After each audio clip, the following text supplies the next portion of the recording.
त्याच्याही लक्षात आलं तर मार्केटिंगवर काम केलं तर भारतातला प्रत्येक शेतकरी 100% श्रीमंत होऊ शकतो, कमीत कमी जगण्यापुरता.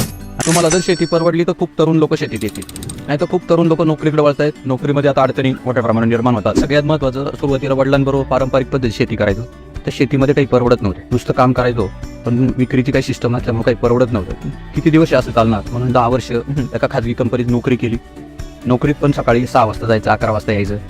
कोणासाठी जगतोय कळतच नव्हतं. पण त्याच्यामध्ये थोडासा बदल झाला पाहिजे, म्हणून नोकरी सोडून आधुनिक शेती करायचा विचार केला. पण आधुनिक शेतीला आजही लोक फार प्रोत्साहन देत नाही. 100% चालू झालं. जो शेतकऱ्याला 10-12 हजार रुपये वर्षाला मिळत नव्हते, ते सगळे शेतकरी 5-6 लाखावर गेले. त्याच्यामुळे मग आम्ही एका दिवशी कार घेतल्या, एका दिवशी चांगली घरं बांधली. अरे सगळे म्हणजे कार पण त्यावेळेस मारुती 800 फार फेमस होते. सगळे कार मध्ये आल्यामुळे लोकांच्या लक्षात आलं की 10 गुंठेवाले शेतकरी फुलांची शेती करतात, आधुनिक पद्धतीने एकदम पॅन्ट शर्ट घालून चांगलं काम करतात आणि कार घेतल्या, घरं बांधली, मुलांना चांगलं शिक्षण. याचा अर्थ या शेतीत फायदा आहे. मग खूप लोक आमच्याकडे यायला लागले.